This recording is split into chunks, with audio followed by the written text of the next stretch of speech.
Isang pirma ng diborsyo ang hinihingi ni Angelo. Hindi niya alam na ang simpleng may bahay na minamaliit niya ay isang bilyonaryang handang gumanti. Tahimik na umusad si Amelia. Ginawang patibong ang korte upang ilantad ang kasakiman at mga kasalanan ng sariling asawa. Ngunit kapag bumaligtad ang kapalaran, sino ang tunay na mawawasak sa araw ng hatol? Ang sinag ng umaga na tumatagos sa malawak na bintana ng kusina ang unang bumati kay Amelia. Para sa kanya, ito ang paborito niyang bahagi ng araw. Ang katahimikan ng Dasmariñas Village, ang amoy ng bagong tulo na kape, at ang pagkakataong ipagluto ang lalaking pinakamamahal niya sa buong mundo. Isang matamis na ngiti ang gumuhit sa kanyang mga labi habang maingat niyang hinihiwa ang mamahaling Wagyu beef. Bawat galaw niya ay puno ng pag-aalaga. Ito ang paborito ni Angelo. Wagyu tapa na isinangag sa bawang, sinamahan ng itlog na malasadong malasado ang pagkakaluto. Simple lang, pero ito ang nagpapasaya sa kanyang asawa. At ang kaligayahan ni Angelo ang kaligayahan niya. 5 taon. 5 taon na silang kasal. At para kay Amelia, bawat araw ay isang biyaya. Natagpuan niya si Angelo sa isang art gallery, isang lalaking may simpleng pangarap at isang ngangiting kayang tunawin ang kahit anong agam-agam sa kanyang puso. Hindi niya ipinaalam dito ang tunay niyang pagkatao, ang bigat ng kanyang apelyido, ang imperyong nakatago sa likod ng kanyang simpleng pamumuhay. Ang gusto lang niya ay mahalin siya bilang si Amelia. Isang babaeng simple, isang asawang tapat, at iyon ang ibinigay sa kanya ni Angelo. O iyon ang akala niya. Narinig niya ang mga yabag mula sa hagdanan. Agad siyang napangiti at inihain ang mainit na sinangag sa plato. "Good morning, mahal." Bati niya, ang kanyang boses ay puno ng sigla. Ngunit ang nangiting iyon ay dahan-dahang naglaho nang makita niya si Angelo. Nakabihis ito ng isang mamahaling suit. Ang sapatos nito ay makintab na animoy sasalubong sa isang napakahalagang kliyente. Ang kanyang buhok ay maayos na nakasapol at sa kamay nito ay hindi ang dyaryo na karaniwan nitong binabasa, kundi isang itim na briefcase. Walang ngiti sa mga labi nito, walang init sa mga mata nito, tanging ang lamig na tila kayang palamigin ang buong silid. "Angelo, may meeting ka ba ng ganito kaaga?" Tanong ni Amelia. Pilit tinatago ang kaba sa kanyang dibdib. Hindi ito sumagot. Dahan-dahan itong lumapit sa mesa, hindi man lang tiningnan ang almusal na buong pagmamahal niyang inihanda. Inilapag nito ang briefcase sa ibabaw ng makintab na marmol na isa, at ang tunog niyon ay umalingaw-ngaw sa katahimikan. Binuksan nito ang briefcase at may inilabas na isang makapal na folder. Dahan-dahan niya itong itinulak sa kanyang harapan. Napakunot ang noo ni Amelia. "Ano to, mahal?" Tiningnan siya ni Angelo sa mata sa unang pagkakataon ngayong umaga. At sa mga matang yon, wala na ang pagmamahal na dati niyang nakikita. Napalitan iyon ng pagkasawa, ng distansya, ng isang bagay na hindi niya kayang pangalanan, pero siyang dumudurog sa kanyang puso. "Petition for annulment," sabi ni Angelo. Ang boses ay kasing lamig ng kanyang mga mata. "Ayoko na, Amelia. Pagod na ako. Gusto ko nang maging malaya." Ang bawat salita ay parang isang punyal na bumaon ng malalim sa kanyang dibdib. Napahawak siya sa gilid ng mesa para suportahan ang sarili. Ang kanyang mga tuhod ay biglang nanghina. Ang hangin ay tila naubos sa kanyang mga baga. "Ano? Anong sinasabi mo?" Hirap niyang tanong. Ang kanyang boses ay halos isang pabulong na lang. "Nagbibiro ka lang, di ba? Is this some kind of sick joke?" Umiling si Angelo. "I'm sorry, Amelia, but I'm serious. Our marriage, it was a mistake." Nanginginig ang mga kamay ni Amelia habang inaabot ang folder. Ang kanyang mga daliri ay halos hindi makagalaw. Bawat pahina ay naglalaman ng mga salitang legal na hindi niya maintindihan, pero ang pangalan niya at ang pangalan ni Angelo sa itaas ay sapat na para ipaintindi sa kanya ang lahat. At doon, sa mga huling pahina, nakita niya ang mga hinihingi nito. Hati sa lahat ng ari-arian, ang bahay, ang mga sasakyan, ang mga bank account. Isang listahan na nagpapakita ng isang kasakiman na hindi niya kailanman inakalang taglay ng lalaking minahal niya. Tumingala siya, ang mga luha ay nagbabadyang tumulo mula sa kanyang mga mata. Bakit, Angelo? Bakit? Nagbuntong hininga ito, tila naiinip. Tila ang sakit na nararamdaman niya ay isang abala lamang sa umaga nito. Sana naman ay maging makatwiran ka, Amelia. Sabi nito sa isang mapanlibak na tono. Alam nating pareho kung sino ang nagtrabaho para sa lahat ng ito. At sa mga salitang iyon, tumalikod na ito. Kinuha nito ang susi ng kotse sa may lamesita at naglakad palabas ng pinto. Hindi na muling lumingon. Naiwan si Amelia na mag-isa sa malawak at malamig na kusina, kasama ang almusal na hindi na kailanman kakainin, at ang basag na piraso ng kanyang puso na nakakalat sa sahig. Ang tunog ng pagsara ng pinto ay hudyat ng pagtatapos ng lahat ng kanyang pinangarap. Hindi alam ni Amelia kung gaano siya katagal na nakatayo lang sa gitna ng kusina. Ang tanging naririnig niya ay ang malakas na pagtibok ng kanyang puso at ang mahinang tunog ng orasan sa dingding. Bawat pag-ikot ng segundo ay tila isang panunuya sa biglang paghinto ng kanyang mundo. Ang wagyu tapa ay nanlalamig na sa ibabaw ng plato, isang perpektong simbolo ng pag-ibig na inalay niya. Mainit at buong puso sa simula, ngunit ngayon ay iniwang malamig at walang halaga. Dahan-dahan siyang gumalaw. Ang kanyang mga paa ay parang may nakakabit na mabibigat na kadena. Bawat hakbang papunta sa sala ay isang pakikibaka. Ang bahay na dati puno ng init at masasayang alaala ay tila naging isang malawak na mausoleo, isang libingan ng kanilang pagsasama. Umupo siya sa sofa, niyakap ang sarili, at doon, sa katahimikan, hinayaan niyang bumuhos ang mga luhang kanina pa niya pinipigilan. Umiyak siya para sa 5 taon na akala niya ay totoo. Umiyak siya para sa mga pangarap na sabay nilang binuo, na ngayon ay isa-isang gumuho sa kanyang harapan. Umiyak siya para sa sarili niya, sa katangahan na magmahal nang walang pag-iimbot, nang walang hinihintay na kapalit. Ilang sandali pa, isang matinis na tunog ang pumunit sa katahimikan. Ding-dong! Ang tunog ng doorbell. Napatigil siya sa pag-iyak. Sino naman ang bibisita ng ganito kaaga? Baka bumalik si Angelo? Baka nakonsensya ito at babawiin ang lahat ng sinabi. Isang maliit na binhi ng pag-asa ang sumibol sa kanyang dibdib. Isang pag-asang desperado niyang pinanghawakan. Dali-dali niyang pinunasan ang kanyang mga luha at tumakbo papunta sa pinto. Inayos niya ang kanyang sarili, huminga ng malalim, at dahan-dahang binuksan ito. Ngunit hindi si Angelo ang nasa labas. Isang babae ang nakatayo roon. Matangkad, baling kinita ng katawan, suot ang isang pulang bestida na hapit sa kanyang katawan. Ang kanyang mukha ay perpektong-perpekto ang pagkaka-makeup at sa kanyang mga labi ay may isang mapanuyang ngiti. Sa tabi niya ay 2 malalaking maleta, si Isabel Vicencio, ang babaeng ilang beses nang ipinakilala sa kanya ni Angelo bilang kaibigan at business partner. Hi, Amelia!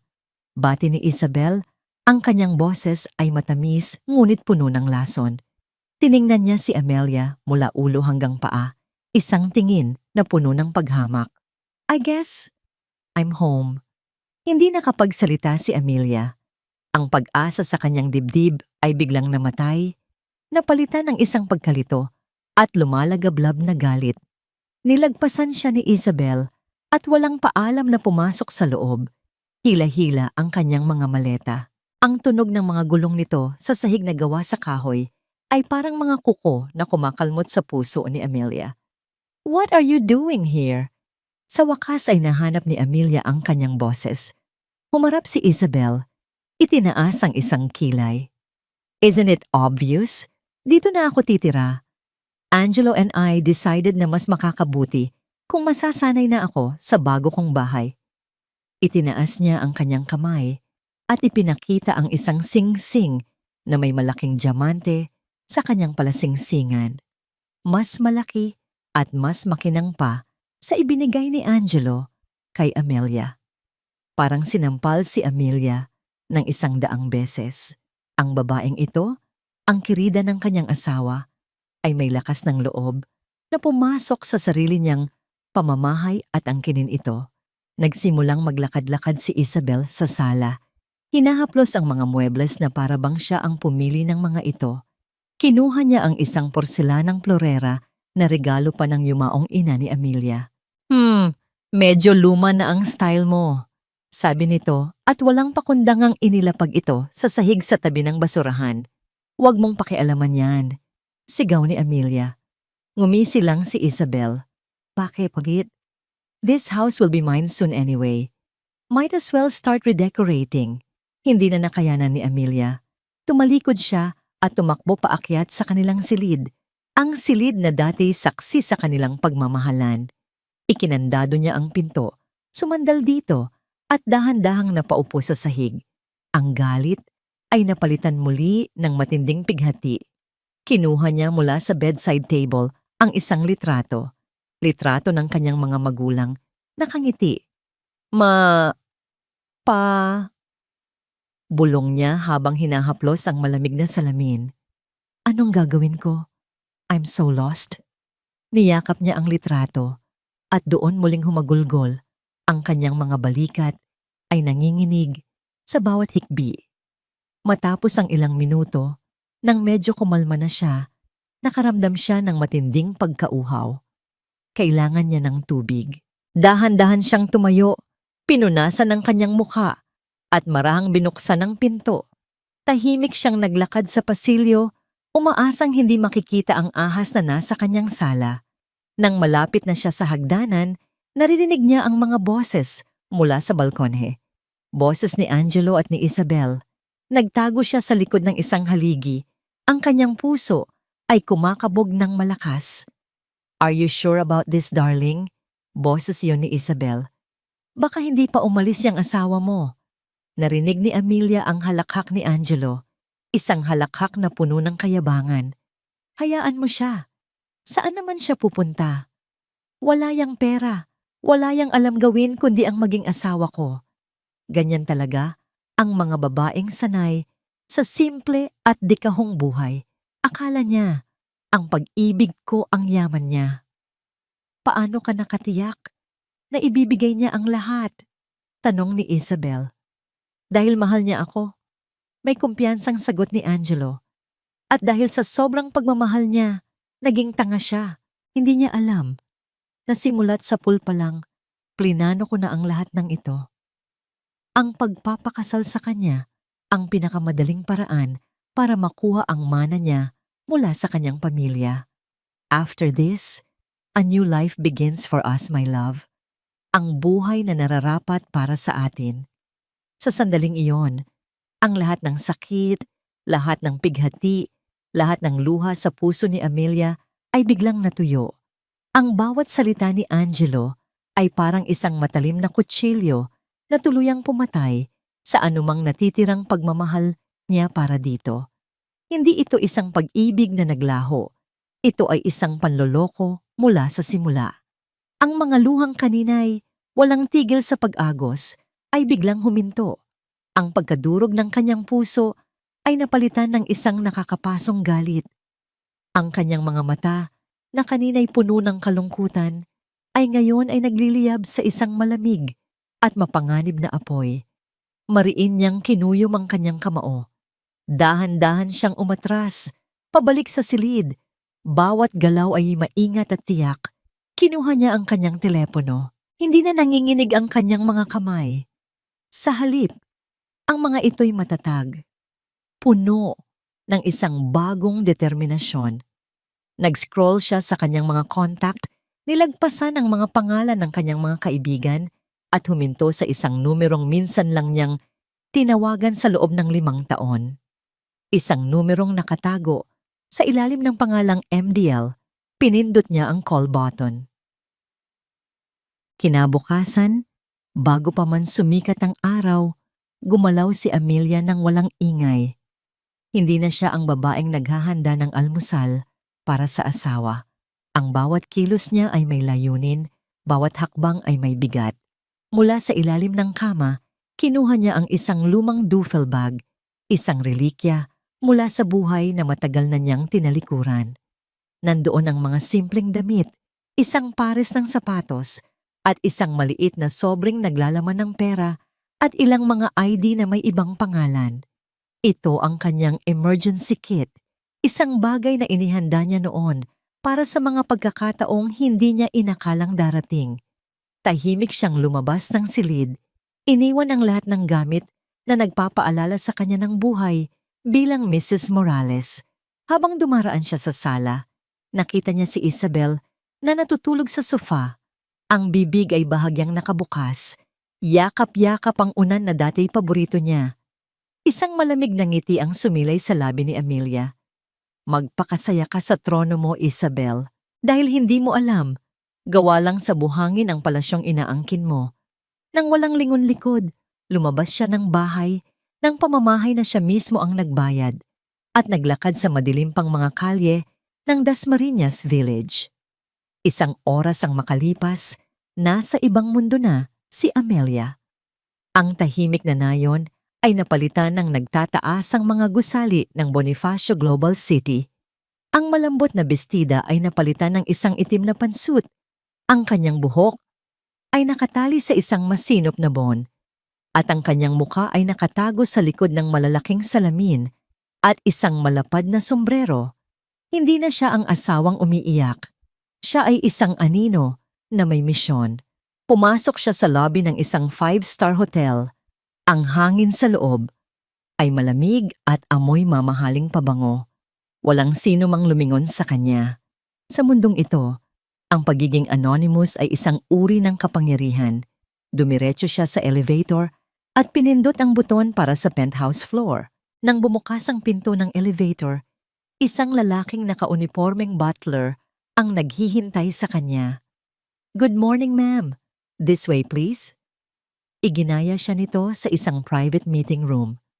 Sa loob, isang mahabang mesa na gawa sa mahogany ang nangingibabaw, at sa bintana ay tanaw ang buong syudad na unti-unti nang nagigising. May isang lalaki nang nakatayo sa loob, nakatalikod sa pinto, nakatingin sa labas. Matangkad ito, balingkinitan, at suot ang isang perpektong plansadong business suit. Nang marinig nito ang pagbukas ng pinto, dahan-ahan itong humarap.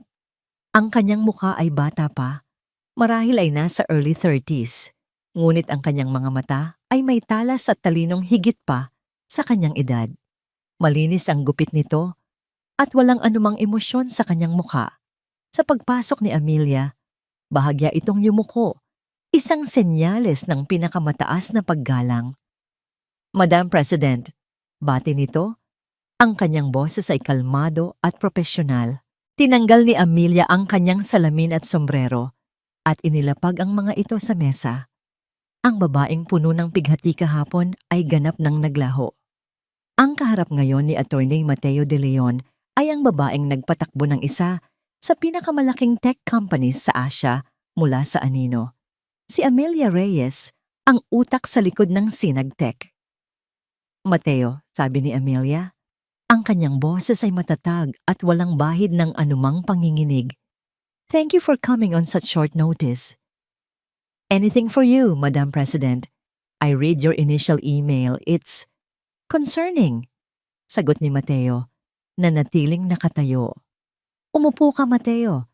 This will be a long conversation." Sumunod naman ito. Inilabas ni Amelia ang isang tablet mula sa kanyang bag at ipinakita ito kay Mateo.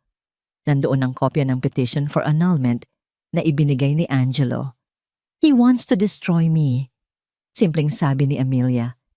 He thinks I am a weak, naive housewife with a bit of inheritance. He is about to find out how wrong he is. What are your orders? Diretsong tanong ni Mateo. Sumandal si Amelia sa kanyang upuan. Ang kanyang mga daliri ay magkasalikop sa ibabaw ng mesa. Gusto ko ng isang abogado. Isang abogado para kay Angelo. Napakunot ang noo ni Mateo. I don't understand. You will be his lawyer. Pagpapatuloy ni Amelia. I have reviewed your history. You started in a small public attorney's office. You handled petty crimes. No one in the corporate world knows your connection to me. Starting today, you will resign from Sinagtech discreetly. You will open a small, humble law office. I want you to be young, ambitious, a little inexperienced, but hungry. The perfect lawyer for a man like Angelo Morales. Cheap, and someone he thinks he can control. Nakinig ng mabuti si Mateo. Ang kanyang isip ay mabilis na pinoproseso ang bawat salita. Ito ang dahilan kung bakit siya pinagkakatiwalaan ni Amelia. Hindi lang siya basta abogado, isa siyang strategist. You will be his counsel. Utos ni Amelia. You will guide him. You will listen to all his plans. You will gather every piece of evidence of his infidelity, his fraud, and his conspiracy with Isabel Vicencio. You will be my eyes and ears, Mateo. You will lead the lamb to the slaughter, and he will thank you for it. Tumango si Mateo. Ang kanyang mga mata ay nag-aalab sa pagkaunawa. It's a brilliant but dangerous plan, madam. Danger is a small price to pay for justice. Malamig na tugon ni Amelia. Kinuha niya ang isang maliit na silver USB flash drive mula sa kanyang bag at itinulak ito palapit kay Mateo. This contains information about a loophole in my finances. A few offshore accounts under my maiden name that my father supposedly set up for me. It's bait. Kinuha ni Mateo ang USB. You want him to find this? I want you to accidentally let him find it. Paglilinaw ni Amelia. His greed will make him try to claim it. And when he does, he will be committing a crime that we can document thoroughly. I want to strip him of everything, Mateo. Not just the money he thinks I have, but his dignity, his reputation, and his freedom. Isang mahabang katahimikan ang namagitan sa kanila. Ang tanging maririnig ay ang ugong ng aircon. Tinitigan ni Mateo ang babaeng nasa kanyang harapan. Sa loob ng 5 taon na pagtatrabaho niya para dito, ngayon lang niya nakita ang ganitong panig niya. Isang reyna na handang sunugin ang buong kaharian para lang mapuksa ang mga traidor. Consider it done, Madam President, sabi ni Mateo nang may paninindigan.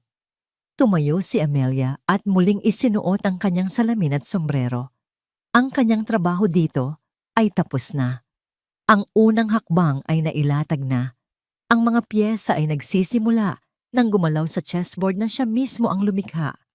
Nang nasa may pinto na siya, huminto siya at lumingon kay Mateo. Gusto kong maranasan nila ang tuktok ng tagumpay. Sabi niya, ang kanyang boses ay isang mapanganib na bulong. Bago ko sila itulak sa pinakamalalim na bangin. Ano? Sinong abogado yan? Hindi ko siya kilala.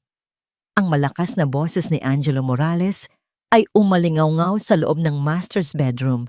Ang silid na ngayon ay inuokupa na nila ni Isabel.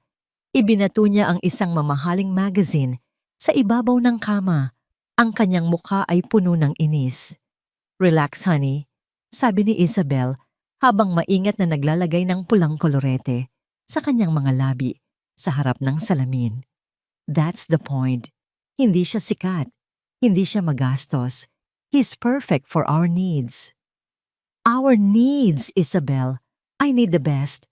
Gusto kong makuha ang lahat ng dapat ay sa akin. This is a multi-million peso case. Hindi pwedeng basta-basta na lang ang kukunin nating abogado. Giit ni Angelo habang naglalakad-lakad sa silid na parang isang leong hindi mapakali. Lumapit si Isabel sa kanya, inilagay ang kanyang mga braso sa paligid ng leeg ni Angelo at hinalikan ito. Exactly. Multi-million, which means malaki ang magagastos natin sa mga sikat na abogado. Why spend so much when the case is already an open and shut one? Isang hamak na may bahay lang naman si Amelia. She's emotional, weak. Konting pressure lang dyan, bibigay na yan. We don't need a shark. We need a dog who will follow our every command. Kinuha ni Isabel ang kanyang tablet at ipinakita kay Angelo ang isang profile. Attorney Mateo De Leon galing sa Public Attorney's Office, nag-umpisa ng sarili niyang maliit na firm 2 months ago. Bata, gutom, at gustong-gusto na makagawa ng pangalan. I had him checked. Malinis ang record. Walang koneksyon sa mga malalaking kumpanya. He's perfect. Mura na, masusunurin pa. Tinitigan ni Angelo ang litrato ni Mateo. Isang binatang mukhang inosente, nakangiti sa kamera. Mukha itong bagong graduate. Napangisi siya. Tama si Isabel. Isang tuta. Isang perpektong tuta na kayang-kaya niyang kontrolin. Alright. Set a meeting. Utos niya. Ang opisina ni Attorney Mateo De Leon ay eksakto sa inaasahan ni Angelo. Maliit at simple. At nasa isang luma-lumang building ito sa Ortigas, malayo sa karangyaan ng BGC o Makati. Ang waiting area ay may 2 upuan lamang at ang sekretarya nito ay siya na ring receptionist. Nang pumasok sila ni Isabel, sinalubong sila ng isang binatang nakangiti. Mr. Morales, Miss Vicencio, welcome, I'm Attorney De Leon. Please come in, sabi ni Mateo. Iniabot ang kamay kay Angelo. Habang nakikipagkamay, sinuri ni Angelo ang abogado mula ulo hanggang paa. Payat ito, ang suot na barong ay tila medyo maluwag, at ang sapatos nito, bagamat makintab, ay halatang lumana. Perpekto, isip ni Angelo. Sa loob ng opisina ni Mateo, na masikip para sa kanilang tatlo, umupo si Angelo sa siliyang inalok sa kanya. Pakiramdam niya ay isa siyang hari na dumadalaw sa kubo ng isang alipin. So Attorney De Leon, panimula ni Angelo, ang boses ay puno ng autoridad. I have a very simple case. Annulment. My wife? She's a simple woman. Hindi sanay magtrabaho. All these years, ako ang nagsumikap para sa lahat ng meron kami. The house, the cars, the business. Si Mateo na nakaupo sa kabilang panig ng maliit na mesa ay abalang nagsusulat sa isang dilaw na legal pad. Bawat salita ni Angelo ay sinusulat niya na may kasamang pagtango na para bang bawat salita ng kliyente niya ay isang banal na kasulatan. I see, sir. So ang main contention ninyo po ay ang inyong sole contribution sa inyong conjugal properties? Tanong ni Mateo. Ang kanyang boses ay puno ng paggalang at tila tunay na paghanga. Exactly! Mabilis na sagot ni Angelo. Natutuwa na agad na nakuha ng batang abogado ang punto niya. She didn't contribute anything, kaya't nararapat lang na mapunta sa akin ang mas malaking bahagi, kung hindi man lahat. Patuloy na nagsalita si Angelo. Ipinagmalaki ang kanyang mga tagumpay sa negosyo, ang kanyang sakripisyo, at kung paano si Amelia ay naging isang pabigat lamang sa kanyang buhay. Si Isabel naman ay paminsan-minsang nagdadagdag ng mga komento. Pinipinta si Amelia bilang isang babaeng walang ambisyon at gastadora. Sa buong oras na yon, si Mateo ay nanatiling nakikinig. Ang kanyang mukha ay nagpapakita ng simpatya. Ang kanyang mga mata ay sumasalamin sa kawalan ng hustisya na dinaranas ng kanyang kliyente. Sa paningin ni na Angelo at Isabel, nahanap na nila ang perpektong kasangkapan para sa kanilang maruming plano. I understand completely, sir, sabi ni Mateo matapos ang mahabang salaysay ni Angelo. Nakikita ko po ang inyong pinagdadaanan. It's a clear case of psychological incapacity on her part. Her inability to contribute to the marriage is a heavy burden. Don't worry, sir. I will do everything in my power to get you what you deserve. Tumayo si Angelo, isang malapad na ngiti ng tagumpay ang nasa kanyang mukha. Nakuha na niya ang gusto niya. Isang abogadong hindi lang sumasang-ayon sa kanya, kundi sumasamba pa sa kanya. Habang papalabas na sila ng pinto, tinapik ni Angelo ang balikat ni Mateo. Siguraduhin mong dudurugin natin siya sa korte, may pagbabantang sabi ni Angelo. Ang kanyang boses ay isang bulong. Isang matamis na ngiti ang isinagot ni Mateo, isang ninangiting hindi umabot sa kanyang mga mata. Makakaasa po kayo, sir, sabi niya. Dudurog, walang ititira. Nang makalabas na ng opisina sina Angelo at Isabel, nawala ang nangiti sa mukha ni Mateo. Ang ekspresyon ng paghanga at simpatya ay napalitan ng isang malamig at kalkuladong tingin. Lumapit siya sa bintana at pinanood ang dalawa na sumakay sa mamahaling kotse ni Angelo. Kinuha niya ang kanyang cellphone at nagdial ng isang numero. The fish took the bait, sabi niya sa kabilang linya. Pagkatapos, kinuha niya ang legal pad kung saan siya nagsusulat kanina. Maingat niyang binaklas ang pahina. Doon, sa ilalim ng mga pangalan ni na Angelo Morales at Isabel Di Vicencio, walang nakasulat na kahit anong legal na argumento. Ang tanging nakasulat, ng paulit-ulit, ay isang salita lamang. Guilty. 2 linggo na ang nakalipas mula nang umalis si Amelia sa sarili niyang pamamahay. 2 linggo ng paninirahan sa isang maliit ngunit malinis na condominium unit sa Makati, isa sa mga safe houses na matagal ng pag-aari ng kanyang pamilya. Walang nakakaalam na naroon siya. Para sa mundo, si Amelia Reyes ay naglaho. Sa mga araw na yon, ibinuhos niya ang kanyang oras sa pagpaplano kasama si Mateo. Ngunit ang sakit ng kataksilan ay hindi basta-basta nawawala. May mga gabi pa rin na nagigising siya mula sa isang masamang panaginip. Ang mga huling salita ni Angelo ay umuulit-ulit sa kanyang isipan. Ang sakit ay nandoon pa rin, ngunit ngayon may kasama na itong layunin. Isang hapon, naisipan niyang lumabas. Kailangan niya ng hangin. Kailangan niyang maramdaman na normal pa rin ang mundo sa kabila ng pagguho ng sa kanya. Nagsuot siya ng simpleng blusa at pantalon, itinali ang buhok, at naglakad papunta sa isang high-end supermarket na malapit lang sa kanyang tinitirhan. Habang tinutulak niya ang kanyang cart sa pagitan ng mga aisle, isang pamilyar na pakiramdam ng normalidad ang bumalot sa kanya.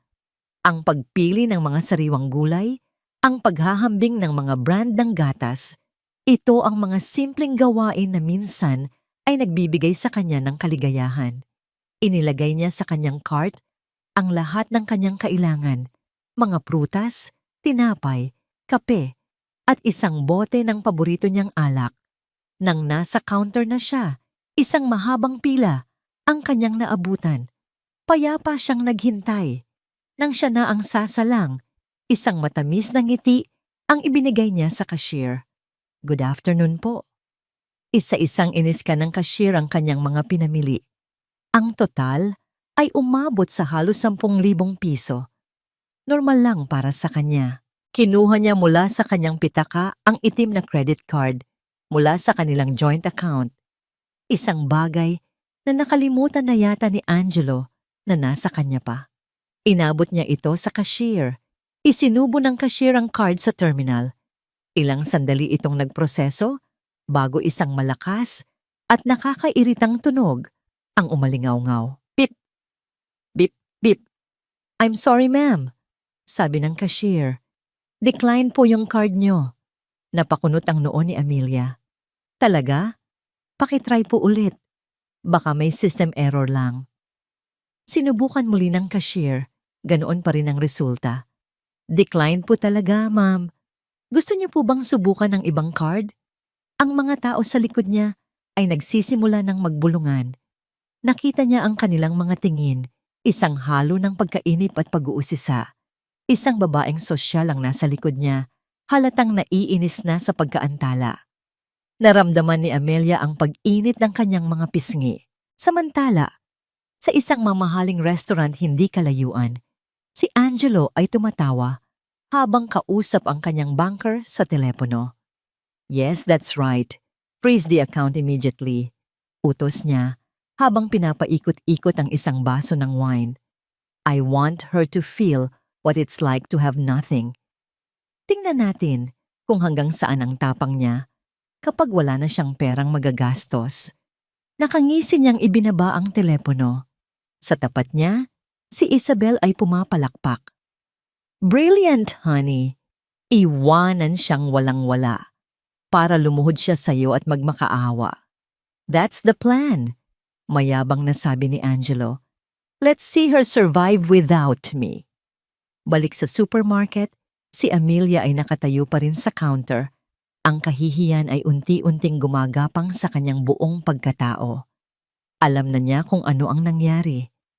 Ito ang gawa ni Angelo. Ito ang paraan nito para iparamdam sa kanya na ito ang may control. Miss, kung wala kang pambayad, umalis ka na dyan. Nagmamadali kami. Sabi ng babae sa likod niya. Ang mga salitang iyon ay parang isang sampal. Napayuko si Amelia. Sa unang pagkakataon sa buong buhay niya, naramdaman niya ang ganitong klaseng kahihiyan. Ang mapahiya sa harap ng maraming tao dahil sa pera. I'm sorry, pabulong niyang sabi sa cashier. Paki-cancel na lang po. Iiwan ko na lang to lahat. Nang walang imik, tumalikod siya. Iniwan ang cart na puno ng kanyang mga pinamili. Bawat tingin, bawat bulong ng mga tao sa paligid ay parang isang karayom na tumutusok sa kanyang balat. Naglakad siya palabas ng supermarket. Ang kanyang mga mata ay nakatutok sa sahig. Pilit pinipigilan ang mga luhang nagbabadyang tumulo. Gusto siyang saktan ni Angelo. At sa sandaling iyon, nagtagumpay ito. Nang makalabas na siya, sumandal siya sa isang pader sa isang madilim na eskinita, hinahabol ang kanyang hininga. Ang kahihiyan ay napalitan ng isang pamilyar na apoy, ang galit. Ngunit sa ilalim ng galit na yon, mayroong takot. Paano kung tama si Angelo? Paano kung hindi niya kayang mabuhay nang wala ito? Kinapa niya ang kanyang bulsa. Nandoon pa ang maliit na sobre mula sa kanyang emergency kit. Hindi sapat, pero may laman. Ipinikit niya ang kanyang mga mata. Inalala niya ang mukha ng kanyang ama. Ang mga salitang palagi nitong sinasabi sa kanya, Anak, ang tunay na kapangyarihan ay hindi sa dami ng pera mo, kundi sa kakayahan mong tumayo sa sarili mong mga paa. Huminga siya ng malalim. Ang pagdududa ay dahan-dahang naglaho, napalitan ng isang bakal na determinasyon. Mali si Angelo. Hindi siya mahina. Hindi siya walang magawa. Naglakad siya palayo sa supermarket. Ang kanyang mga hakbang ay mas matatag na ngayon. Dumiretso siya sa pinakamalapit na ATM ng isang hindi kilalang bangko. Mula sa isang lihim na bulsa ng kanyang pitaka, kinuha niya ang isang manipis at itim na card. Walang pangalan, walang numero. Tanging ang isang maliit na logo ng isang respetadong Swiss private bank. Isinaksak niya ang card sa makina. Nag-type siya ng isang mahabang password. Ipinakita ng screen ang kanyang balanse. Isang halaga na may napakaraming zero na kayang bilhin ang buong building ng supermarket na pinanggalingan niya. Nag-withdraw siya ng sapat na cash para sa kanyang mga pangangailangan. Habang hawak niya ang makakapal na 1,000 bills, tiningnan niya ang kanyang refleksyon sa madilim na screen ng ATM. Ang babaeng nakatingin pabalik sa kanya ay hindi na ang babaeng umiiyak. Ang kanyang mga mata ay malamig, matalas, at puno ng isang pangako. Hindi pa tayo tapos, Angelo.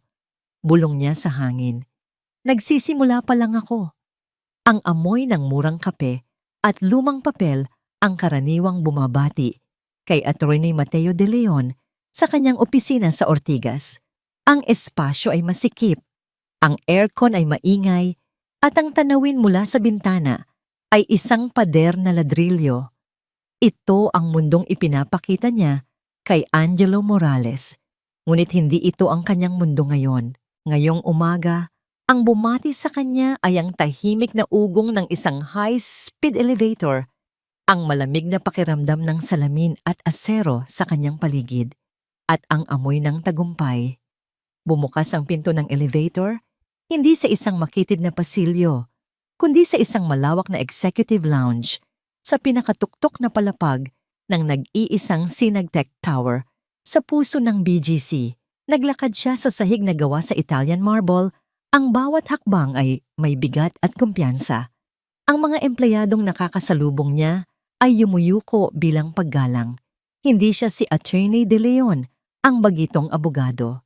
Dito, siya si Sir Mateo, ang pinagkakatiwalaan at kinatatakutang Chief Legal Counsel ng buong korporasyon. Pumasok siya sa isang pinto na walang pangalan, tanging isang biometric scanner sa gilid. Bumukas ito nang walang tunog at tumambad sa kanya ang silid ng kapangyarihan. Ito ang main boardroom ng Sinagtech. Sa gitna ay isang mahabang mesa na gawa sa itim na marmol, sapat para sa 20 tao. Ang mga upuan ay gawa sa pinakamahal na katad. At ang isang buong dingding ay isang dambuhalang screen na sa ngayon ay madilim pa. Nakatayo na roon ang 5 iba pang tao, ang Chief Financial Officer, ang Chief Operating Officer, at ang 3 pang pinakamatataas na miyembro ng board. Lahat sila ay mas matanda sa kanya, mga veterano sa industriya, ngunit sa pagpasok ni Mateo, tumango sila bilang pagkilala sa kanyang posisyon.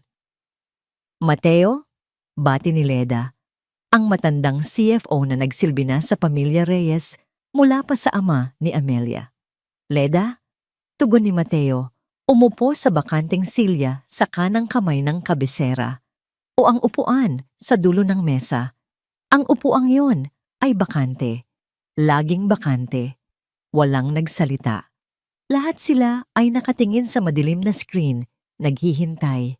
Ilang sandali pa, umilaw ito. Walang tunog, walang fanfare.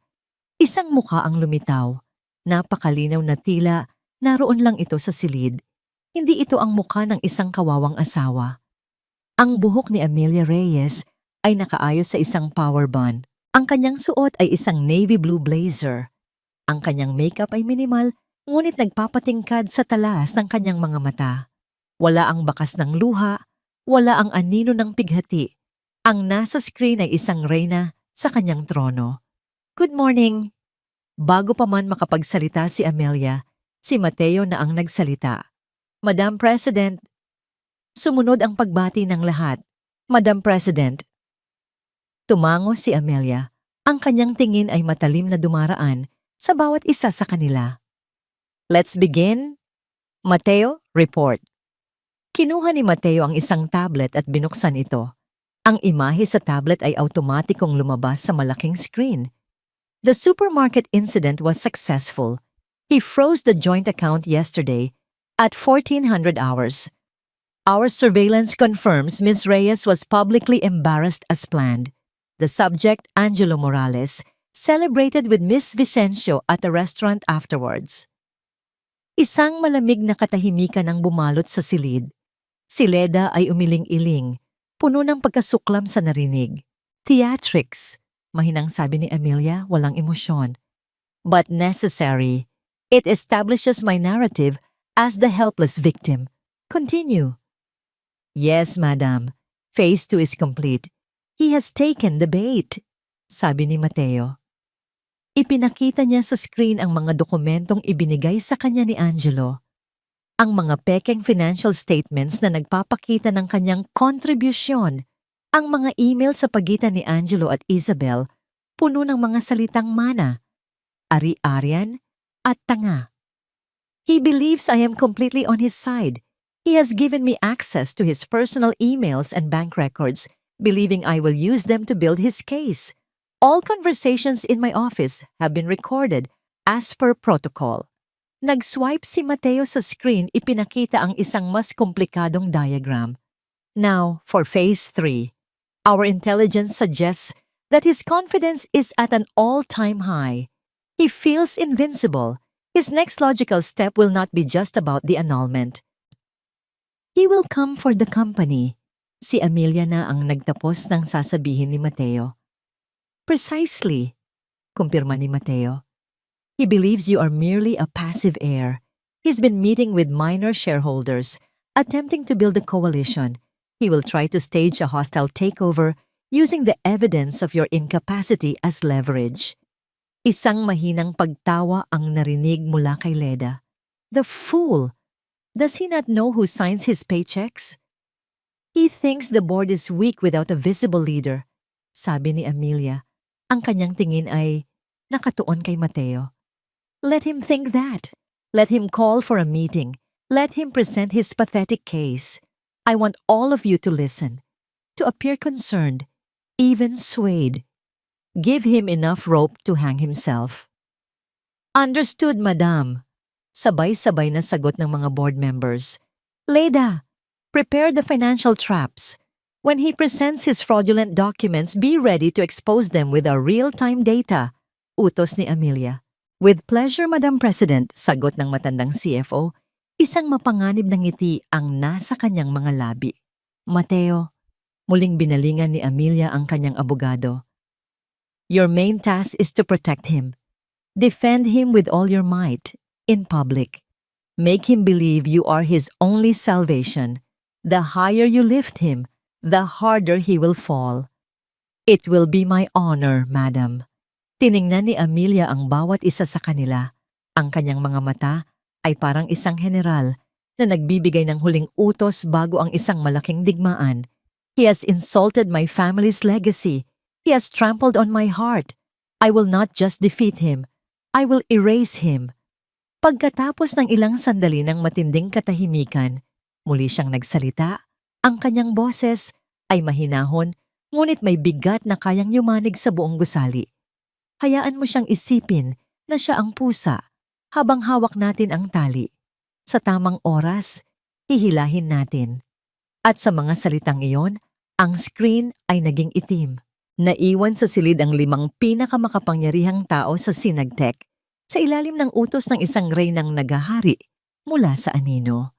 Ang bitag ay handa na. Ang pakiramdam ng pagiging panalo ay parang isang nakakalasing na alak para kay Isabel Vicencio. Bawat araw na lumilipas, mas lalo siyang nasasanay sa buhay na matagal na niyang pinangarap. Ang paggising sa isang mansyon, ang pag-utos sa mga katulong, ang paggastos ng perang hindi niya pinaghirapan, ito ang paraiso. At ang pinakamatamis na bahagi nito ay ang kaalamang inagaw niya ang lahat ng ito mula kay Amelia. Isang gabi, habang nag-i-scroll sa kanyang social media feed, nakita niya ang isang post mula sa isang lumang kaibigan. Isang larawan sa La Lucy, isang eksklusibong Italian restaurant sa Makati, kung saan ang reservation ay kailangan pang gawin ilang buwan bago. Biglang may isang ideya na pumasok sa kanyang isip. Isang napakagandang ideya. Darling, tawag niya kay Angelo, na abala sa pagbabasa ng mga dokumento sa kanyang study. Let's have dinner at La Luce tomorrow. La Luce? Isabel, it's impossible to get a table there on short notice. Sagot ni Angelo, hindi man lang inaalis ang tingin sa mga papel. Ngumiti si Isabel. I know, pero may naalala ako. Yan ang paboritong restaurant ni Amelia. She used to dine there alone kapag wala ka. I'm sure kilala pa siya ng staff doon. It's the perfect opportunity. Sa wakas ay tumingala si Angelo. Isang kislap ng interes ang lumitaw sa kanyang mga mata. Opportunity for what? To show her who's in charge now. To show everyone na tapos na ang paghahari niya. Iplano nating pumunta doon bukas. Malaki ang tsansa na makita natin siya. Paliwanag ni Isabel, ang kanyang mga mata ay nagniningning sa excitement. Kinabukasan, gaya ng inaasahan, naroon nga si Amelia. Nakaupo sa isang maliit na mesa sa sulok, mag-isa, nakatingin sa labas ng bintana. Simple lang ang kanyang suot, isang kulay krema na blusa, malayo sa karangyaan ng ibang mga parokyano. Mukha siyang naliligaw, isang ibong napadpad sa isang gintong hawla. Sinenyasan ni Isabel si Angelo. Ito na ang pagkakataon nila. Table for 2, please. Sabi ni Angelo sa Metro D habang tinitiyak na sapat ang lakas ng kanyang boses para marinig ni Amelia. Somewhere nice. We're celebrating. Sinadya nilang dumaan sa tapat ng mesa ni Amelia. Huminto si Isabel. Nagkunwaring nagulat. Oh my goodness, Amelia, is that you? Dahan-dahang lumingon si Amelia. Ang kanyang mukha ay kalmado, ngunit sa kanyang mga mata ay may isang kislap na hindi mabasa ni Isabel. Hello, Isabel. Angelo. Bati niya. Ang kanyang boses ay mahinahon. What a coincidence! Sabi ni Isabel. Ang kanyang tawa ay matinis at peke. Inilapit niya ang kanyang silya sa mesa ni Amelia, habang si Angelo ay nakatayo sa likod niya, nakangisi. How are you? You look tired. Mahirap ba ang mag-isa? Hindi sumagot si Amelia. You know, you should really take care of yourself. Pagpapatuloy ni Isabel habang pinaglalaruan ng kanyang buhok. Ang isang babae, kapag iniwan, dapat mas lalong magpaganda. Para naman hindi kahiya-hiya. But I guess, hindi lahat nabibiyayaan ng ganoong klaseng drive. Nagsimula ng lumingon ang mga tao sa mga kalapit na mesa. Ang eksena ay nagiging sentro ng atensyon. Actually, speaking of drive, sabi ni Isabel, lalong lumakas ang boses. Angelo was just telling me how lazy you were. Ayaw magtrabaho. Palaging nakaasa lang sa kanya. Kawawa naman ang mahal ko. Pagod na pagod sa pagtatrabaho para lang mabigyan ka ng magandang buhay. Tapos ganyan lang. Bumaling si Isabel kay Angelo at hinaplos ang pisngi nito. Don't worry, darling. I'm here now. I'll take care of you. Hindi ako tulad ng iba dyan na pabigat lang. Itinaas ni Isabel ang kanyang kamay. Ipinapakita ang dambuhalang diamanteng singsing sa kanyang daliri. Look what he got me. A gift. Sabi niya, I deserve it. Kasi ako, I'm an asset, not a liability. Sa buong panahong iyon, si Amelia ay hindi nagsalita. Nakatingin lang siya kay Isabel, diretso sa mga mata nito. Walang galit, walang luha. Isang klase ng tingin na parang X-ray na tumatagos hanggang sa kaluluwa. Isang tingin na nakikita ang lahat ng kasinungalingan at insecurities na pilit tinatago ni Isabel sa likod ng kanyang mamahaling bestida at kolorete. Biglang nakaramdam ng kaba si Isabel. Ang katahimikan ni Amelia ay mas nakakabingi kaysa sa anumang sigaw. Ang kalmadong tingin nito ay mas nakakatakot kaysa sa anumang pagbabanta. Para siyang isang daga na sinusuri ng isang ahas bago ito tuklawin. Hindi na niya nakayanan ang tingin ni Amelia. Well, enjoy your lonely dinner, sabi niya at mabilis na tumayo. Hinila niya si Angelo papunta sa kanilang mesa sa kabilang dulo ng restaurant. Tumayo si Amelia, inilapag ang kanyang panyo sa mesa at nagsimulang maglakad palabas. Nang makita siya ng restaurant manager, isang matandang lalaking Italiano na may malaking bigote, dali-dali itong lumapit sa kanya. Ma'am Reyes, sabi ng manager. Ang kanyang boses ay puno ng pag-aalala. Yumuko ito ng napakababa. Paumanhin po sa istorbo. Hindi na po mauulit. I am so sorry for the disturbance. Natigilan sina Angelo at Isabel. Nakita nila kung paanong ang manager, na kanina'y halos hindi sila pinansin, ay halos lumuhod na sa harap ni Amelia. It's all right, Antonio. They are. Unimportant. Mahinahon na sagot ni Amelia bago tuluyang lumabas ng pinto. Naiwan ang isang nakabibinging katahimikan sa restaurant. Ang lahat ng mata ay nakatuon ngayon kina Angelo at Isabel. Ang mga bulungan ay nagsimula. Hindi na ito tungkol sa kawawang asawa, kundi tungkol sa 2 taong nagmukhang tanga at kahiya-hiya. Nawala ang nangiti sa mukha ni Isabel, nawala ang kayabangan sa mukha ni Angelo. Sa isang iglap, ang kanilang matamis na tagumpay ay nag-iwan ng isang mapait na lasa. May isang bagay na mali, at sa unang pagkakataon, pareho nila itong naramdaman. Ang insidente sa La Luz ay nag-iwan ng isang hindi maipaliwanag na kaba sa dibdib ni Angelo. Ang pagtrato ng manager kay Amelia, ang paggalang, ang halos takot na nasa mga mata nito, ay hindi umaayon sa imahe ng isang simpleng may bahay na binuo niya sa kanyang isip. mayroong isang piraso ng puzzle na hindi magkasya. "Don't be paranoid, darling," sabi ni Isabel isang gabi habang minamasahe ang kanyang mga balikat. Baka matagal lang talagang customer si Amelia doon. That's it. You're overthinking. We are winning. Huwag mong hayaang sirain ng isang maliit na bagay ang focus natin. Tama si Isabel. Malapit na nilang makuha ang lahat. Ang kaso ng annulment ay umaandar ng pabor sa kanila. Salamat sa masipag nilang abogado na si Mateo. Ngayon na ang tamang panahon para sa huling pinakamalaking hakbang. Sa tulong ng mga impormasyong aksidenteng nakuha ni Mateo, mga dokumento tungkol sa mga offshore accounts at mana ni Amelia, nakabuo si Angelo ng isang plano. Hindi na siya makukontento sa pera lamang. Gusto niya ng kapangyarihan. Gusto niya ang sinagtek. Sa kanyang isip, si Amelia ay isa lamang tagapagmana na walang alam sa pagpapatakbo ng negosyo. Ang board of directors, na bihira niyang makita o marinig, ay tiyak na mga matatandang walang silbi na naghihintay na lamang ng kanilang retirement. Siya, si Angelo Morales, ang may vision. Siya ang dapat mamuno.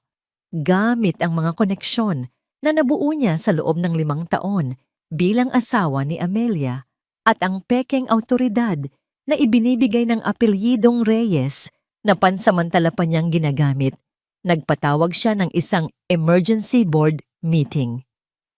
"May karapatan ako bilang asawa ng isa sa mga may-ari," sabi niya sa telepono sa sekretarya ng board. Ang kanyang boses ay puno ng autoridad na hindi naman sa kanya. "May mga seryosong issue sa pamamalakad ng kumpanya na kailangan nating pag-usapan. It's urgent." Sa araw ng pulong, isinuot ni Angelo ang kanyang pinakamahal na suit. Dinala niya ang isang leather briefcase na puno ng mga dokumentong inihanda niya, kasama si Mateo, mga ebidensya ng kapabayaan ni Amelia at masamang pamamahala ng kasalukuyang board.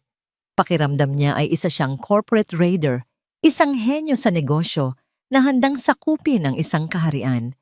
Nang pumasok siya sa boardroom ng Sinagtek, ang parehong silid kung saan nagpulong sina Amelia at ang kanyang mga loyalista, namangha siya sa karangyaan nito. Ito ang simbolo ng kapangyarihang malapit na niyang angkinin. Ang mga miyembro ng board ay nakaupo na sa paligid ng mahabang mesa. Si Leda, ang CFO na may matalas na tingin, si Ricardo, ang COO na mukhang istrikto, at ang iba pang mga miyembro na ang mga mukha ay kalmado at walang emosyon. Walang bakanteng upuan, maliban sa isa sa kabilang dulo ng mesa na malayo sa kabisera. "Gentlemen and lady," bati ni Angelo. Isang mayabang na ngiti ang nasa kanyang mga labi. "Thank you for accommodating me on such short notice." Walang sumagot. Tinitigan lang siya ng mga ito na para bang isa siyang kakaibang insekto na napadpad sa kanilang malinis na silid. Hindi nagpaapekto si Angelo. Inilatag niya ang kanyang mga dokumento sa mesa. "I am here today as a concerned party. As you know, my wife, Amelia Reyes, is currently not in a good state, emotionally and mentally. Ang kanyang kapabayaan ay naglalagay sa peligro sa kinabukasan ng kumpanyang ito na pinaghirapan ng kanyang ama." Nagsimula siyang magpresenta. Ipinakita niya ang mga pekeng chart, mga gawa-gawang numero.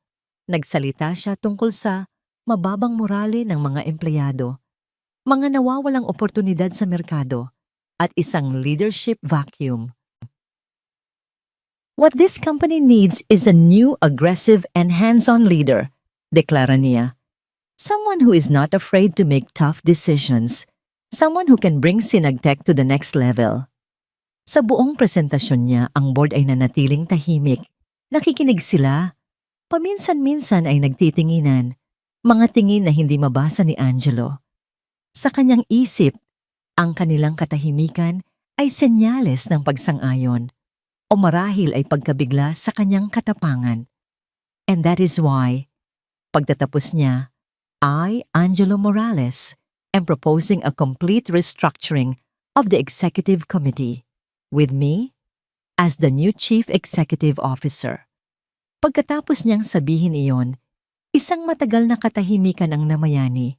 Tiningnan niya sila isa-isa, naghihintay ng kanilang reaksyon, ng paghanga, ng debate, ng pagsang-ayon. Sa wakas, si Ricardo, ang COO, ang nagsalita. Ang kanyang boses ay malalim at walang emosyon. "Thank you for your passionate presentation, Mr. Morales," sabi nito. "We will take your proposal into consideration. The board will deliberate on the matter. You will hear from us soon." Iyon lang, walang tanong, walang debate. Isang maikli at malamig na pagtatapos. Tumayo si Angelo. Pakiramdam niya ay nagtagumpay siya. Ang kawalan nila ng reaksyon ay tiyak na dahil sa pagkabigla sa kanyang henyal na plano. Natakot sila sa kanya. "I will be waiting," sabi niya, habang nililigpit ang kanyang mga gamit. Habang naglalakad siya palabas ng boardroom, pakiramdam niya ay lumulutang siya sa alapaap. Ang huling hadlang ay nalagpasan na. Ang korona ay abot kamay na niya. Kinuha niya ang kanyang telepono at mabilis na tinawagan si Isabel. "Akin na ang lahat, mahal." Bulong niya sa telepono, ang kanyang boses ay nanginginig sa tuwa. "Akin na ang Sinagtech." Sa loob ng boardroom, nang magsara ang pinto, si Leda, ang CFO, ay hindi napigilang matawa. Isang tawang puno ng pangiinsulto. "The audacity of that parasite," sabi niya, umiiling. Tiningnan ni Ricardo si Mateo, na tahimik lang sa buong pulong. "Is she watching?" Tumango si Mateo. "Every second of it." Sa isang madilim na silid, sa kung saang lugar, nakaupo si Amelia sa harap ng isang monitor. Pinapanood ang live feed mula sa boardroom. Nakita niya ang kayabangan ni Angelo. Narinig niya ang bawat kasinungalingan nito. Hindi siya ngumiti. Hindi rin siya sumimangot.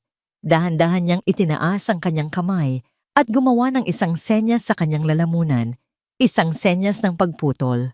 Ang laro ay malapit ng matapos. Ang araw ng unang pagdinig sa korte ay isang perpektong pagkakataon para sa isang media spectacle. At sina Angelo at Isabel ay handang-handa para sa kanilang pagtatanghal.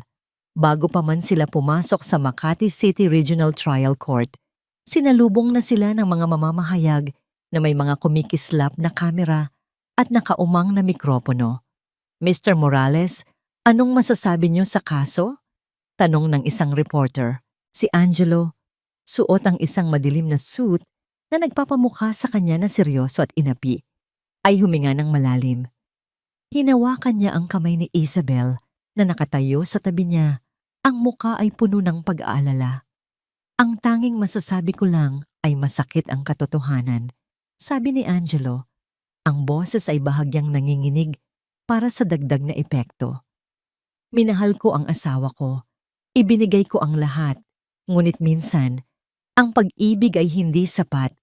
I just pray for a peaceful resolution para sa ikakatahimik naming lahat." Si Isabel naman, nang tanungin tungkol sa kanyang papel, ay nagkunwaring nahihiya. "I'm just here to support Angelo. He's been through so much. He deserves to be happy." Ang kanilang mga salita, na maingat na pinili, ay kumalat na parang apoy. Sila ang mga biktima. Sila ang mga api. Sa loob ng korte, ang kapaligiran ay malamig at formal. Umupo sina Angelo at Isabel sa isang panig, kasama ang kanilang abogadong si Mateo de Leon. Sa kabilang panig, sa isang sulok, nakaupo si Amelia. Mag-isa. Walang abogado sa tabi niya. Tanging isang court-appointed public attorney na mukhang pagod at walang interes sa kaso. Si Amelia ay nakasuot ng isang simpleng itim na bestida. Ang kanyang buhok ay nakalugay lang. Nakayuko siya. Ang kanyang mga kamay ay magkasalikop sa kanyang kandungan. Mukha siyang natalo na bago pa man magsimula ang laban. Nagsimula ang pagdinig. Unang nagsalita si Attorney Mateo de Leon. Tumayo siya, puno ng kumpiyansa, at inilatag ang kaso ni Angelo.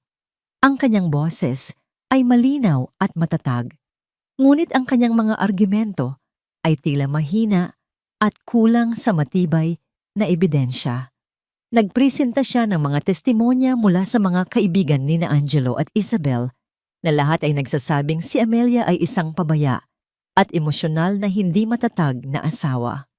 Your Honor, sabi ni Mateo, ang kliyente ko ay isang taong nagtrabaho ng husto para sa kanyang pamilya. Ibinuhos niya ang kanyang dugo't pawis para mabigyan ng magandang buhay ang kanyang asawa. Ngunit anong isinukli sa kanya?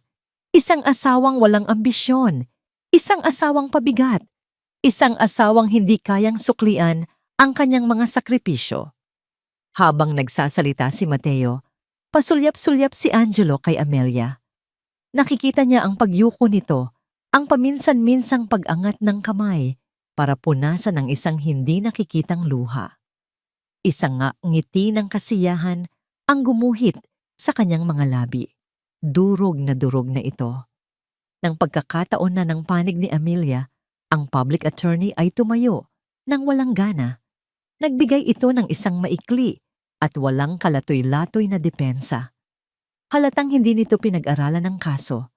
Ang bawat paratang ni Angelo ay nanatiling hindi napabulaanan.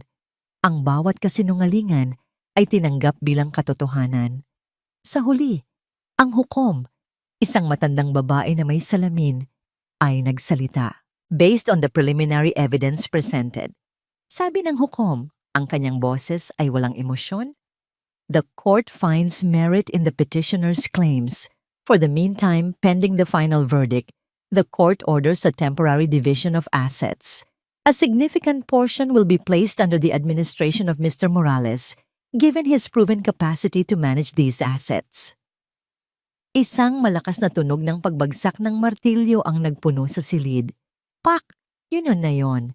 Ang unang round ay kanila na. Hindi napigilan ni Angelo ang pagngisi. Tumingin siya kay Isabel na kumindat sa kanya. Tapos na ang pagdinig.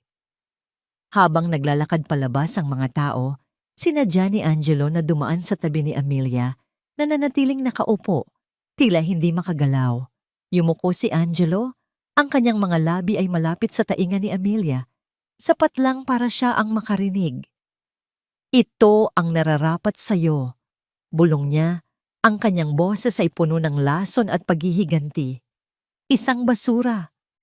Naramdaman ni Amelia ang mainit na hininga ni Angelo sa kanyang balat. Isang pangingilabot ang gumapang sa kanyang likuran. Sa loob ng ilang segundo, nanatili siyang nakayuko. Ang bigat ng lahat ng pang-iinsulto, ng lahat ng kasinungalingan, ay tila dumagan sa kanyang mga balikat. Ito na ang pinakamababang punto. Ang sandali kung saan sa mata ng batas at ng mundo, siya ang talunan. Pagkatapos, dahan-dahan niyang itinaas ang kanyang ulo. Ang kanyang mga mata ay bahagyang namumugto, ngunit walang luha. Tumingin siya kay Angelo, hindi sa paraang galit, kundi sa paraang hindi nito maintindihan. At doon, sa gitna ng kanyang pagkatalo, sa harap ng lalaking sumira sa kanya, isang bagay na hindi inaasahan ang lumitaw sa kanyang mukha. Isang maliit, misteryoso, at nakakakilabot na ngiti. Natigilan si Angelo.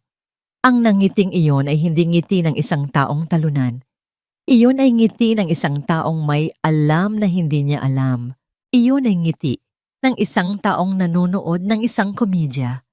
At siya ang sentro ng katatawanan. Bago pa man siya makapagsalita, tumayo si Amelia at tahimik na naglakad palabas. Iniwan si Angelo na nakatayo roon. Ang kanyang tagumpay ay biglang nabahira ng isang nakakabalisang pagdududa. Ang araw ng pinal na pagdinig ay dumating. Ang hangin sa loob ng korte ay mas mabigat, mas siksik sa tensyon kaysa dati. Ang gallery ay puno ng mga miyembro ng media at mga usisero, lahat ay nag-aabang sa huling kabanata ng iskandalong gumulantang sa alta sosyedad. Si Angelo Morales ay dumating na parang isang rockstar. Kumpiyansa. Nakangiti. Bawat kilos niya ay nagsasabing, Tapos na ang laban. Panalo na ako. Si Isabel, sa kanyang tabi, ay parang isang reyna na naghihintay na lamang ng kanyang koronasyon. Sa kanilang panig, si Attorney Mateo de Leon ay tahimik na nakaupo, abala sa pag-aayos ng kanyang mga papel. Nang pumasok si Amelia, walang halos nakapansin sa kanya. Ganoon pa rin ang kanyang itsura. Simple, tahimik, at mag-isa.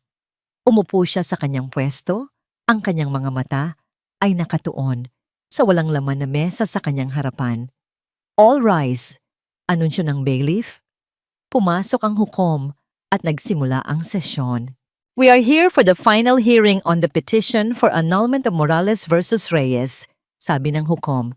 Counsel for the petitioner, you may begin your closing arguments. Tumayo si Mateo.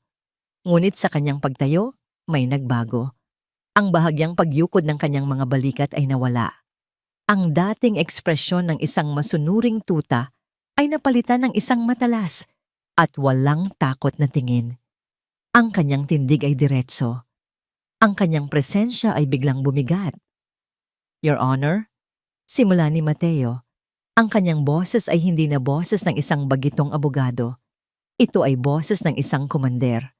Malakas, may awtoridad. Bago po ako magsimula sa aking closing arguments, meron po akong nais na ipatawag sa witness stand. Isang tao na sa aking paniniwala ay makakapagbigay liwanag sa maraming bagay sa kasong ito. Napakunot ang noo ng hukom, maging si Angelo ay nagtaka. Hindi ito kasama sa plano. And who might that be, counsel? Tanong ng hukom. Humarap si Mateo sa korte. I call to the stand, Mr. Angelo Morales. Isang bulungan ang kumalat sa silid. Si Angelo ay natigilan. Bakit siya ipapatawag ng sarili niyang abogado? Tumingin siya kay Mateo, naghahanap ng kasagutan, ngunit ang tanging isinukli sa kanya ni Mateo ay isang malamig at hindi mababasang tingin. Wala sa usapan to, Mateo, bulong ni Angelo. Just trust me, sir. This is for the best, sagot ni Mateo, bago bumaling muli sa hukom. Walang nagawa si Angelo, kundi ang tumayo at maglakad papunta sa witness stand. Naguguluhan man, nandoon pa rin ang kanyang kayabangan. Ano man ang plano ng batang ito, tiyak na para pa rin sa ikabubuti niya. Nang makapanumpa na si Angelo, nagsimulang magtanong si Mateo. Mr. Morales, for the record, please state your current occupation. I am a businessman. I help manage my wife's family assets. Mayabang na sagot ni Angelo. I see. Manage. Isang napakagandang salita, sabi ni Mateo, habang dahan-dahang naglalakad sa harap ng jury box, Mr. Morales, sa iyong petisyon, sinabi mo na ikaw ang nag-iisang dahilan ng lahat ng yaman na tinatamasa ninyo ng iyong asawa. Is that correct? Yes, I worked hard for everything we have, sagot ni Angelo. Everything? Pag-uulit ni Mateo. Kabilang na po ba dyan ang bahay sa Dasmariñas Village? Of course. Ang inyong mga mamahaling sasakyan? Yes.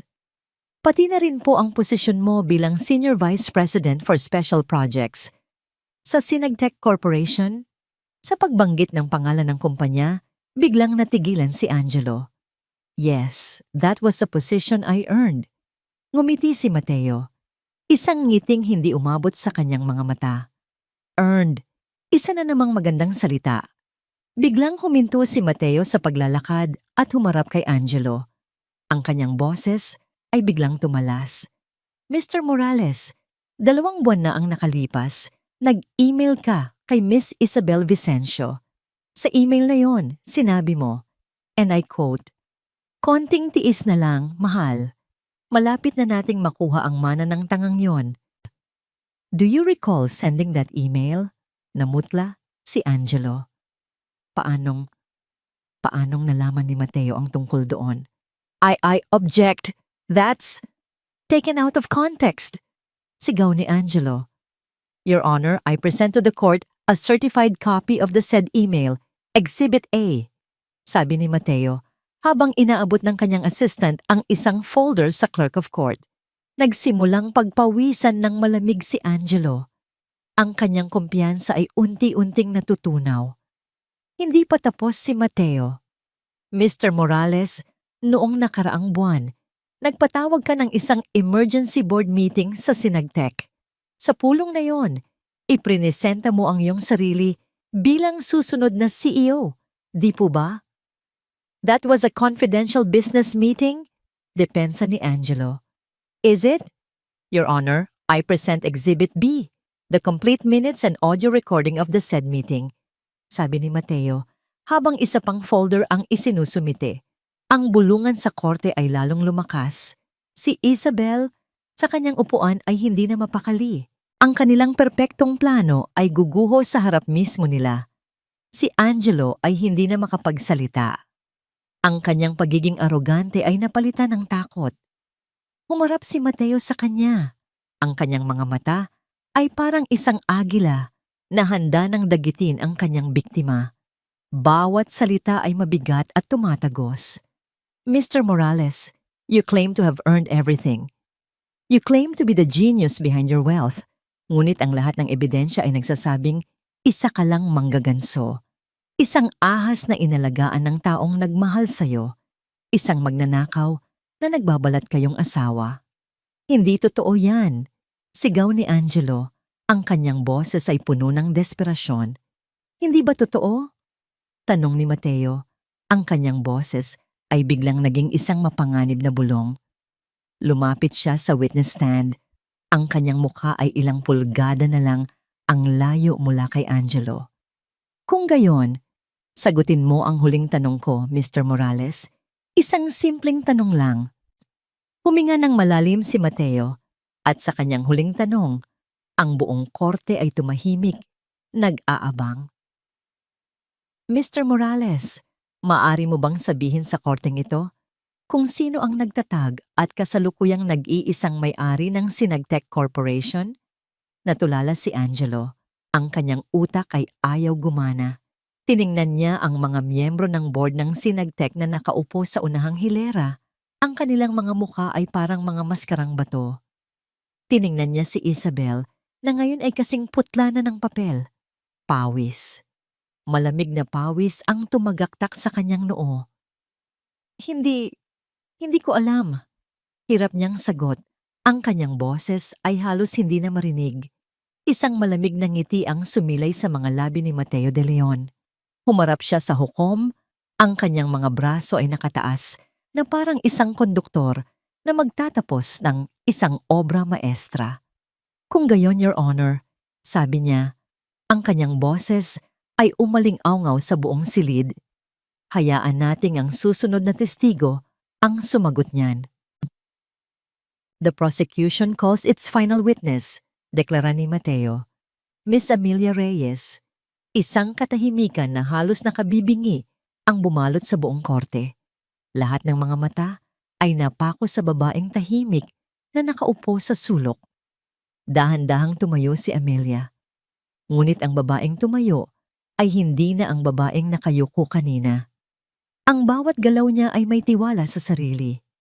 Ang kanyang likod ay tuwid. Ang kanyang baba ay nakaangat. Habang naglalakad siya papunta sa witness stand, ang tunog ng kanyang mga takong sa sahig na gawa sa marmol ay umalingaw-ngaw na parang mga kampana ng simbahan, naghuhudyat ng isang mahalagang seremonya. Ang kanyang simpleng itim na bestida ay tila naging isang roba ng isang reyna. Ang kanyang simpleng ayos ay tila nagbigay diin sa isang kapangyarihan na nagmumula sa loob. Nang dumaan siya sa harap ni Angelo, hindi niya ito tiningnan. Para sa kanya, si Angelo ay isa na lamang anino, isang hindi mahalagang bahagi ng kasaysayan. Umupo siya sa witness stand at nanumpa. Ang kanyang boses, nang sinabi niya ang I do, ay malinaw at matatag. Humarap sa kanya si Mateo. Miss Reyes, for the record, could you please state your full name and occupation? Tumingin si Amelia, hindi sa kanyang abogado, kundi sa buong korte, sa hukom, sa mga hurado, sa mga taong humuhusga sa kanya, at sa wakas kay Angelo na nakatingin sa kanya ng may pagkalito at takot. Huminga siya ng malalim at nang magsalita siya, ang kanyang boses ay puno ng awtoridad na kayang magpatigil ng mundo. "My name is Amelia Faustina Reyes," deklara niya, "and I am the founder, president, and chief executive officer of Sinagtech Corporation." Kung ang isang karayom ay nahulog sa sandaling iyon, maririnig ito ng lahat.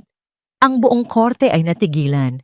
Ang mga reporter sa likuran ay nagmadaling mag-type sa kanilang mga telepono. Si Isabel ay napanganga. Ang kanyang perpektong makeup ay tila biglang nalusaw.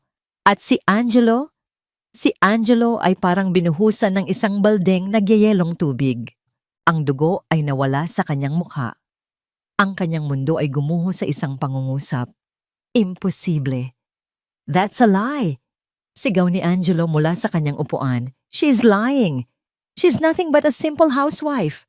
Pak, pak, pak, pukpok ng hukom. "Order in the court. Mr. Morales, one more outburst and I will hold you in contempt." Hindi pinansin ni Amelia ang pagsigaw ni Angelo. Nagpatuloy siya na parang walang narinig. "Your Honor," sabi ni Mateo, "I would like to present Exhibit C, the original corporate registration of Sinagtech, listing Miss Amelia Reyes as the sole founder and 100% owner of all voting shares." Isang malaking screen ang ibinaba mula sa kisame. Ipinakita roon ang dokumento na may malinaw na pangalan at pirma ni Amelia. Kasunod nito ay isang organizational chart. Sa pinakatuktok, sa isang malaking kahon, ay ang kanyang pangalan. Sa ilalim nito ay ang mga pangalan ng Board of Directors, kabilang sina Leda at Ricardo. At sa pinakailalim, sa isang napakaliit na kahon, sa ilalim ng Special Projects, ay ang pangalan ni Angelo Morales. "For 5 years, I chose to live a simple life." Pagpapatuloy ni Amelia, ang kanyang boses ay naglalaman ng bigat ng 5 taong pananahimik. "I wanted to be loved for who I am, not for what I have. I entrusted my heart to this man," sabi niya. Sa wakas ay tumingin kay Angelo. "And he did not just break it. He tried to steal my legacy, the legacy of my father." Sunod-sunod na ipinakita sa screen ang mga ebidensya. Ang mga recording ng pag-uusap ni na Angelo at Isabel. Ang mga bank transfer na ginawa ni Angelo mula sa mga account ng kumpanya patungo sa mga lihim na account. Ang surveillance video niya kasama ang ibang babae.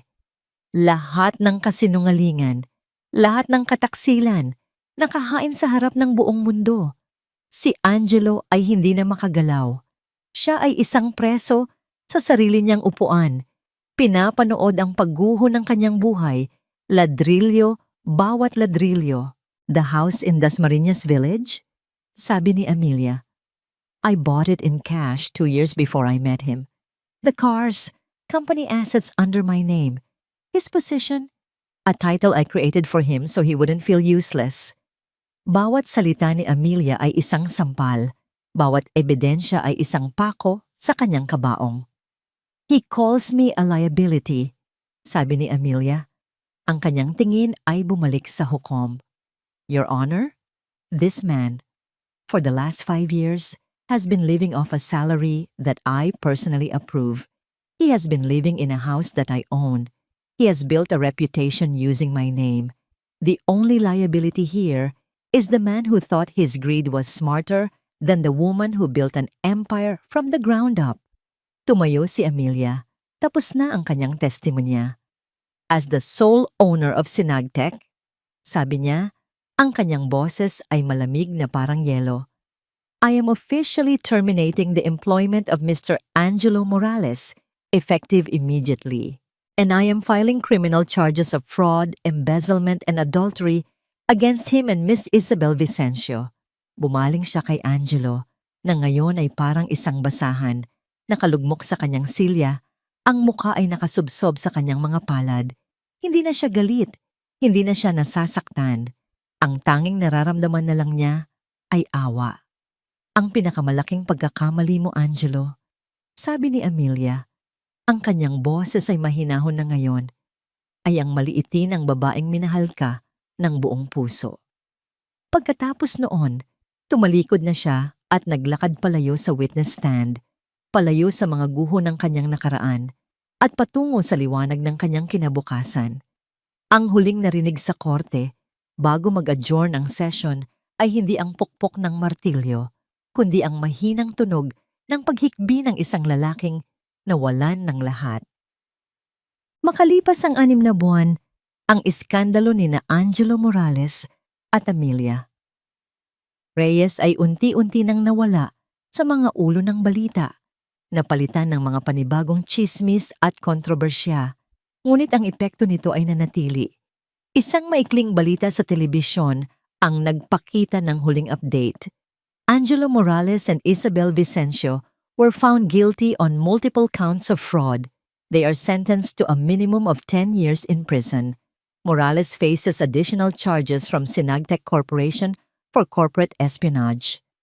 Ang kasunod na video ay nagpakita kina Angelo at Isabel. Nakaposas, ang kanilang mga mukha ay payat at puno ng pagsisisi habang isinasakay sa isang sasakyan ng pulis. Ang dating kayabangan ay ganap nang naglaho. Sa kanyang bagong penthouse sa BGC, pinatay ni Amelia ang telebisyon. Hindi siya nakaramdam ng saya o paghihiganti. Tanging isang tahimik na pakiramdam ng pagtatapos.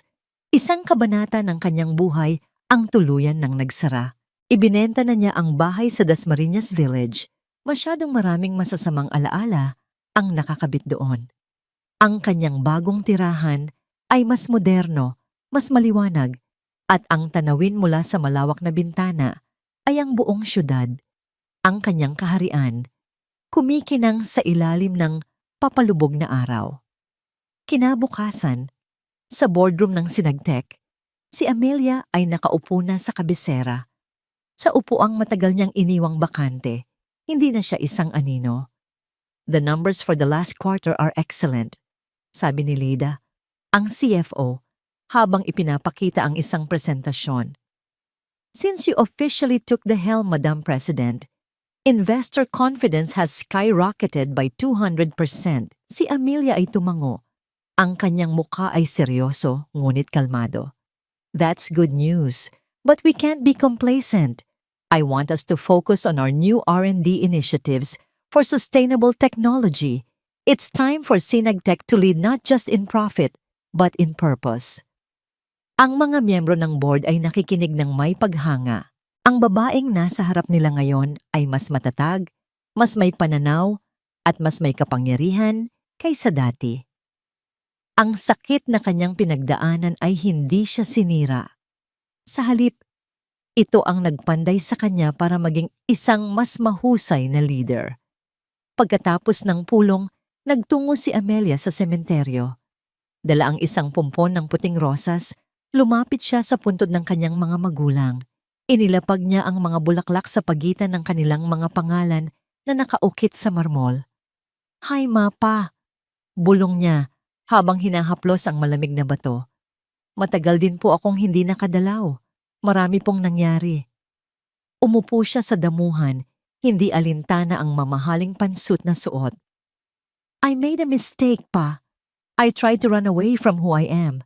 I thought I could find happiness by hiding our legacy.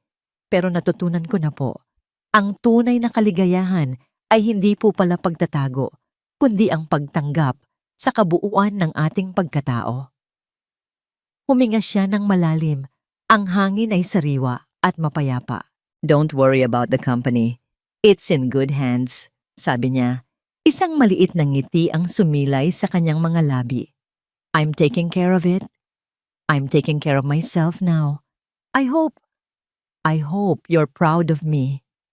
Isang banayad na hangin ang umihip na tila isang yakap mula sa nakaraan.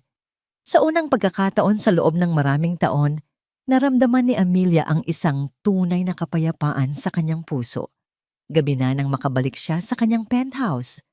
Nagtimpla siya ng isang tasa ng tsaa at tumayo sa kanyang balkonahe, pinagmamasdan ang libu-libong ilaw ng syudad na kumikinang sa ibaba. Ang bawat ilaw ay isang kwento, isang pangarap, isang buhay. Hindi na niya hinahanap ang pag-ibig para kumumpleto sa kanya.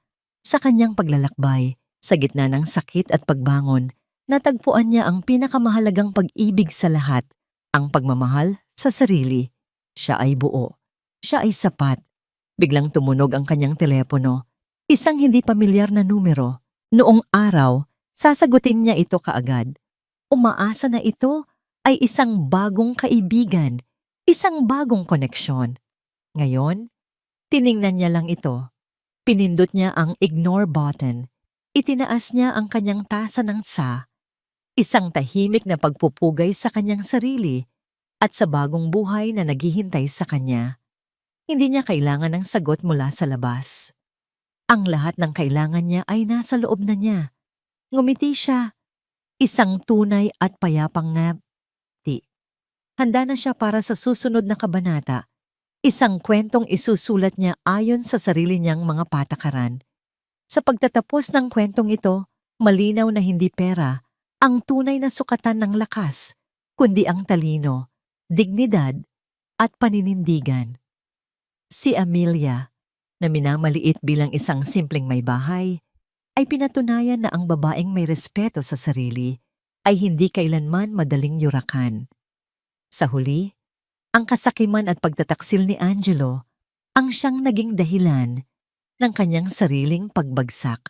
Ipinapaalala ng kwentong ito na ang mga taong umaabuso sa pagmamahal at tiwala ay tiyak na mananagot, habang ang mga nananatiling matuwid ay gagantimpalaan ng hustisya at kapayapaan.